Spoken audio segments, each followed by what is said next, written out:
What's going on, everyone, from LowKick MMA? My name is Podolsky, and I'm joined once again with Justin, the guitar hero, Jaynes.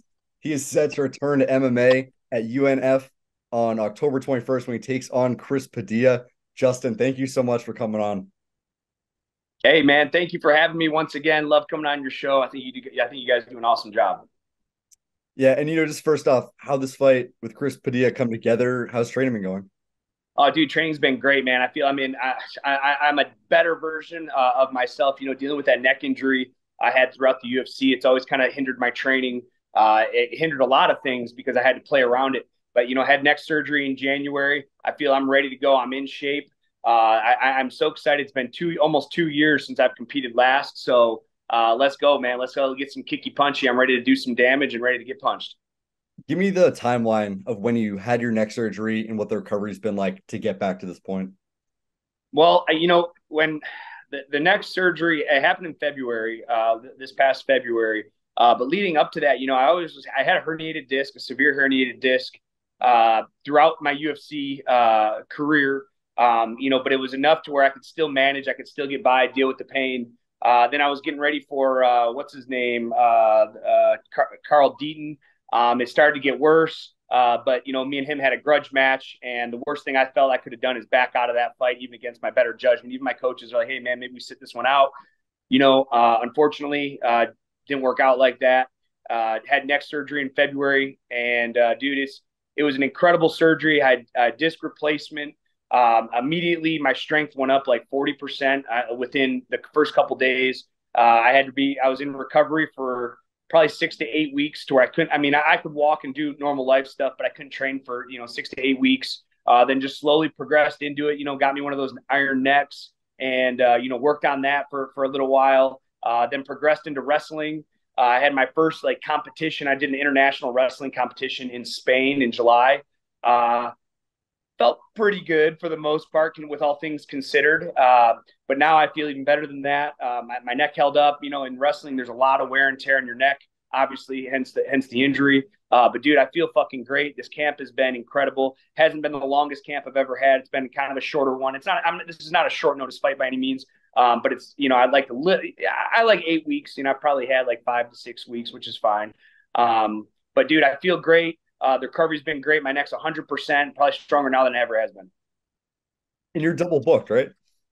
I'm double booked. October 21st, Chris Padilla in LA. Then I have November 17th, Salt Lake City. And right now, I'm currently looking for an opponent for December for Fusion Fight League in Montana. Also looking for an opponent in January to go back for Rebel MMA in Michigan, one of my hometown promotions that I fought for a whole bunch of times. They changed the name from Total Warrior Combat to Rebel MMA. Looking for an opponent. Get these 4 or 5 wins in a row, baby, and your boy's gonna be back in the UFC. Yeah, and I love hearing that because having seen, your run in the UFC to being on the regional scene to the neck surgery, not sure if you were gonna want to continue fighting, you seem motivated to get back to the UFC. Man, I'm so excited. It's one of those things. When everything's crashing down around you, you kind of just look and you got to find your opportunity. And at 34 years old, this is my last opportunity. This is my last chance. I'm not going to lose this fight or lose any of these fights, until I get to the UFC and think, all right, well, let me see if I can book 3 or more, or 4 more, or 5 more. I'm kind of towards the end of everything right now. I'm getting old. Injuries are my warm ups take 3 times as long as they used to. And honestly, being injured and being broke at the same time fucking sucks. So yeah, I'm putting my heart and soul into this. Whatever happens, happens. October 21st. But to let you know, I am ready to go, and Chris Padilla better be ready to go as well. Have you gotten to watch the footage on Padilla and what gives you the advantage over him? Me and Padilla, I feel we have a very similar style. He's a very tough, gritty guy. He likes to get in there. He likes to brawl. I've seen him brawl when he was in the Ex-UFC. His last couple fights has been just pressuring forward. Honestly, I feel him and I are very, very similar in a lot of ways. I'm just a better version of himself.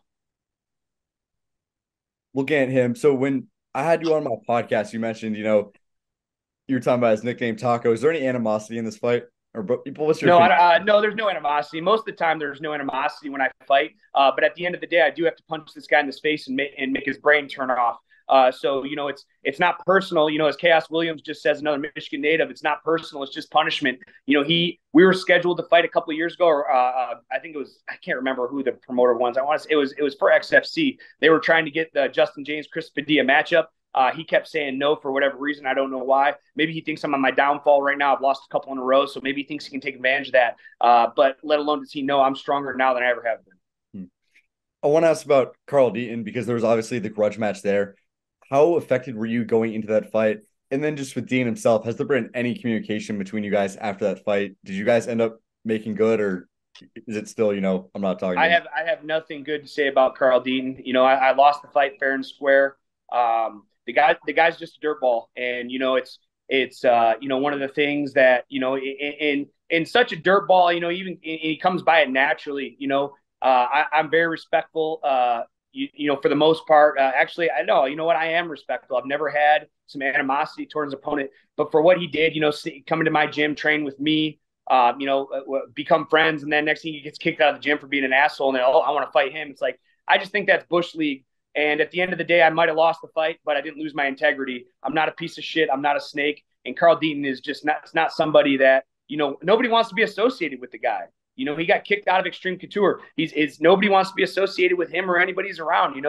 I'm hoping that, and I do hope he wins a fight in the UFC just to stick around long enough so I can get back to the big show and put this motherfucker on ice. Because like I said, going into that fight, I was dealing with my herniated disc, but I can't back out of fights. There was, a lot of shit talk going back and forth between him and I.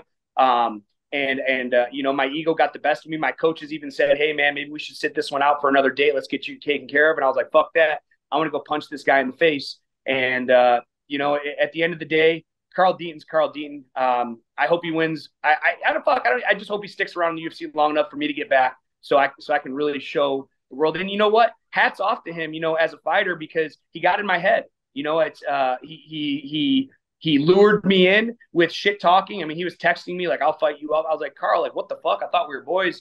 And he's like, "I don't give a fuck. I'll fight you. I'll fight you." And I was just like, "Damn, all right, motherfucker, let's go." And it's against my better judgment. So I was very emotional going into the fight. I really wanted to hurt Carl and make a statement. And I thought he wanted the same too. But it turns out, no, he didn't, man. As you watch the fight, he had a great game plan, man. He lured me in to this firefight. And then when I'd overcommit on my punches, he'd take me down, and then he'd lay on me for a minute or so, win the round, and we go to the next round. So again, hats off to him for a great game plan, but I still don't care for him as a person. Fair enough. I think that'd be a solid fight. I'd love to see that. Obviously, I'd love to see you get back to the UFC. Deaton's obviously in the UFC now. He's lost a couple fights, but he's probably gonna get at least one more, and so I'd love to see that rematch. You mentioned when I had you on the podcast that you and Sean Shelby were in communication, and so if you get a few wins, he said you'll probably be back in the UFC.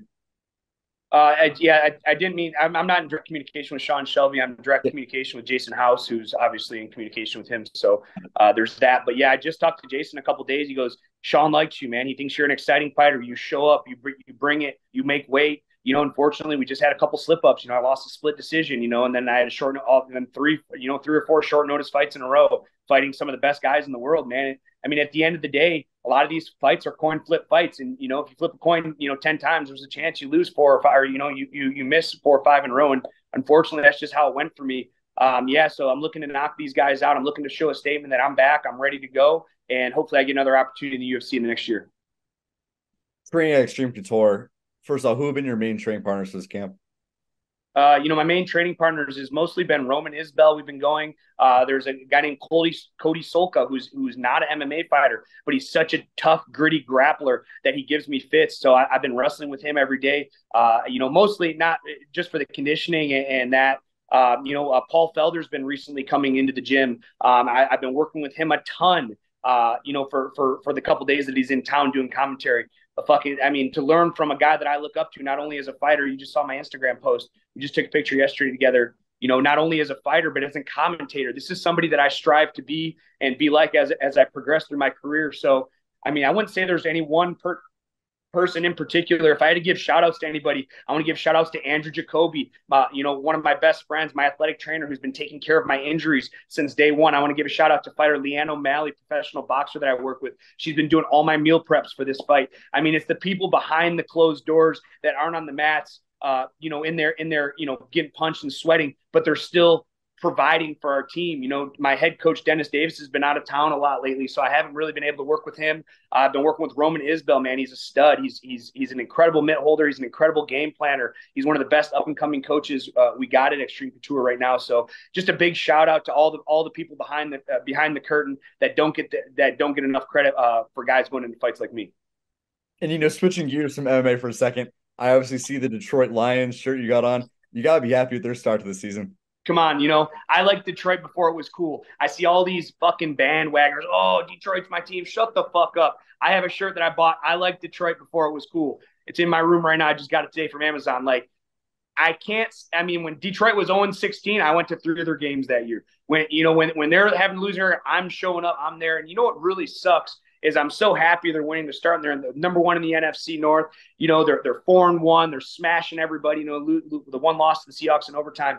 But what sucks for me as a diehard fan is the prices, because when they were losing, I could go to a game for $100. Now I want to take my son to a game, $1,000. It's like, I feel like I should be able to show my 2015, 2016, 17, 18 tickets and be like, look, I supported you motherfuckers when you guys sucked. And now I can't go to your games because it's too expensive. And now you have the rich motherfuckers coming in. Oh, I was always a Lion fan. Man, as you can tell, it fires me up when I'm looking at ticket prices and merchandise prices. Like this shirt, I bought this in 2018, was $30. This same shirt I just looked up was $90.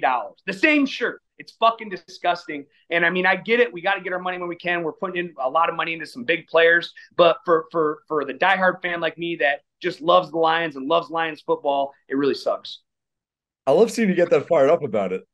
It sucks, man. I want to take my son to these games and show him, a good time. But now instead of going to 3-4 games a year, maybe I can do one if I can, by the time I buy my plane ticket back to Detroit or wherever I go, it's going to be cool. I'm hoping they play at Raiders Stadium. I think that would be awesome because I definitely would go there. But by the time I buy my plane ticket, there's $300 round trip. By the time I buy 2 tickets for my son, there's $500. Now I'm going to spend $200 at the concession. It's just, it turns into $1,000 trip.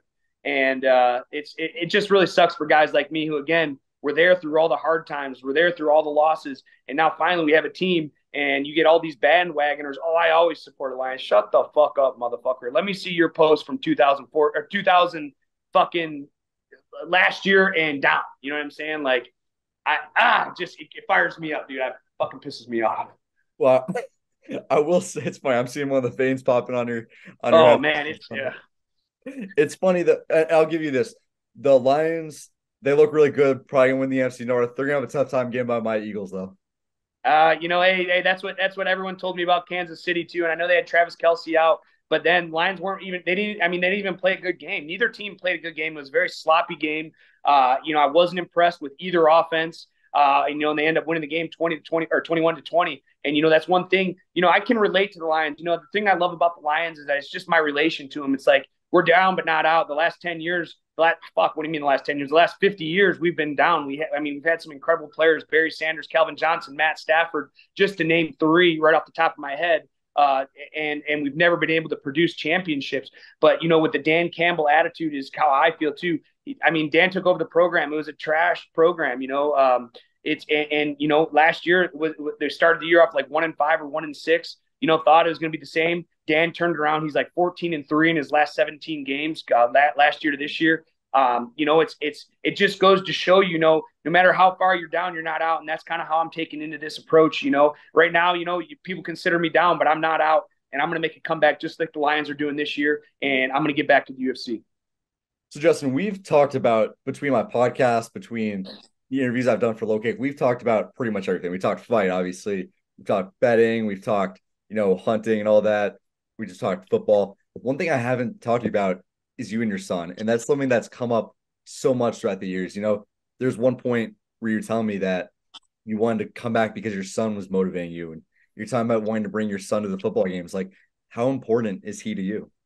There's nothing more important And, it sounds, I mean, everybody's going to say that their kids are the most important thing, but at the end of the day, my goal in life is to show my son that no matter how things get, no matter how tough things get, it's just keep moving forward.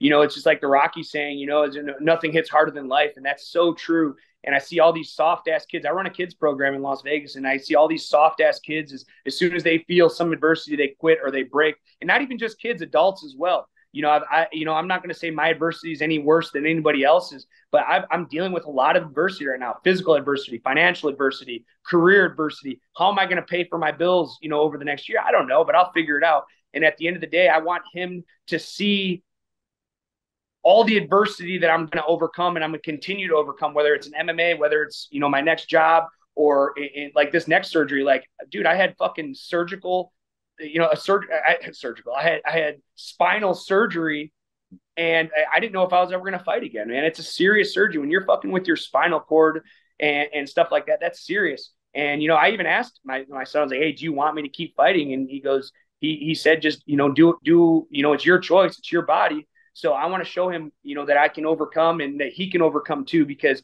the best way to lead is by example. And, I could sit here and tell, and talk all day about people, being motivated that haven't ever dealt with any adversity in their life. Oh, it's easy to be motivated. It's easy. It's easy. It's easy to do shit when you're motivated.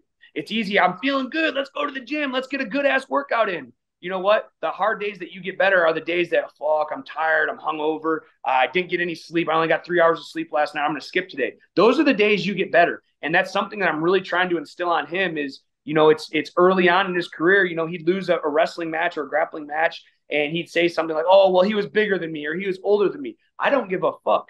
I can say that throughout every fight in my UFC career. Oh, I fought Gavin Tucker on 3-week notice. Oh, my weight cut was too hard. That's why I gassed out. Or, I lost to Charles Rosa, or whatever the excuse was. Oh, I got a shitty call from the judge, Adelaide Bird, who's the worst fucking judge in MMA history and boxing history. She's smoking crack next to the Rock. I just drew a blank here. She's judged 2 of my fights, 2 of them, and they both went to decision.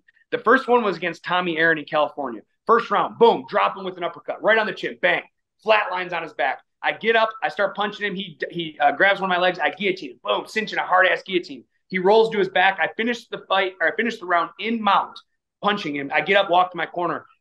Adelaide Bird scored that against me. Like, she's on crack. I think she's trash. Anyways, I don't want to waste my time talking about that nonsense. But at the end of the day, again, overcoming adversity, I could sit here and complain about her. She gave me a 30-27 loss to Charles Rosa. Again, smoking crack. My son's like, oh, well, that judge sucks. That judge does suck. But that's something that I have to overcome, and that's not my excuse of why I lost that fight. And you're going out to California here. I'm assuming you're going to hope she's not the one judging that fight. And I'm sure she will be. And you know what? I'll probably knock Chris Padilla out, and she'll still mark him as the winner. Like, it's these judges need to be held responsible. I know Chris Lieben just got put into the UFC for judging. I think it's great. Is Chris going to be flawless? Absolutely not. He's human. He's going to make mistakes, but he's not crooked. Adelaide Bird is fucking crooked, and if she sees this, I don't give a fuck. She can score against me every fight because I finish fights. And, if I know, it's just one more incentive that if I see her on the judging panel, I have to finish this fight. Not to mention, he's a California guy. I'm going to California. I'm going to this guy's hometown, and I have to whoop his ass and put him away because these judges aren't going to do me any favors. When do you leave for California? Next Thursday. Got it. And then just going back, you mentioned your son wrestling. First of all, remind me how old your son is and where is he at? Do you want him to be a fighter? No, I don't want him to fight. I want him to learn the art of how to defend himself. If he came to me and said, Dad, I want to be a fighter. But here's the thing. Everybody wants to be something. When I was in high school, I wanted to be an NFL player. That was my goal. I wanted to play in the NFL. I didn't realize how slow and small I was until I got to college. My son's 14 years old. He's huge. He's 5'9". He's 190 pounds. He's playing varsity football right now with he's playing defensive end at varsity football. He's an insane athlete. If I had to say he lacks in anywhere, it's definitely not his athleticism. It's definitely not his size or his speed. It's just he just doesn't understand yet what it takes to get to that next level. He thinks if he just goes to practice every day, that's enough. And unfortunately, that's not enough. And every kid thinks that. You don't know until you know. And I'm not shaming him for that. I thought that. I'd go to football practice, at the end, and that's all I had to do to get better. But unfortunately, it's the off-season work and it's the early morning workouts and the extra work you put in that gets you better. And that's kind of where I'm at right now with him. I'm trying to make him understand and realize that, like, when I'm getting ready for a fight, I go to the gym at 10 a.m. I'm there from 10 to 1. Now I'm off from 1 o'clock to 3:30. At 3:30, I'm going back, then I'm there from 3:30 to 7. You know what I mean? And I'm not saying that I'm working out the whole time I'm there, but I'm doing something to make myself better. Fair enough. Well, Justin, it's always a pleasure having you on. And just my final question, as always, October 21st, Justin Jaynes, Chris Padilla. Justin, give me your official prediction. Hey, you know what? I've already witnessed it. I already visualized this. Chris Padilla's getting knocked out late in the second round. I'm not going to tell you how, but I do have a specific method of victory. I can't say how. Okay. Well, I'll be expecting the Justin Jaynes by rolling thunder in the second round, if that's the case. Let's go, baby. Anyways, Justin, thank you as always. If you got any socials or shout outs you want to give, go right ahead, my friend. Hey, Justin, my Instagram, JAY09MI is in Michigan at Instagram. Justin Jaynes MMA on Twitter, guys. Follow me, follow my career. I really appreciate all the support from the LowKick, from Danny. Follow him. He has a great podcast. So, like I said, I appreciate all the support, Danny, you've given me through the years, and I can't wait to see you at the top, bud. Justin, I appreciate that. And again, if you're ever in Philadelphia, come train. We'll get dinner, drinks on me. Count on it. I'll talk to you soon, bud. Awesome, Justin. Thank you so much. Best of luck. Yep. Bye. Make sure to subscribe to the LowKick MMA YouTube channel for all the latest news, event previews, and interviews with some of the biggest stars in MMA.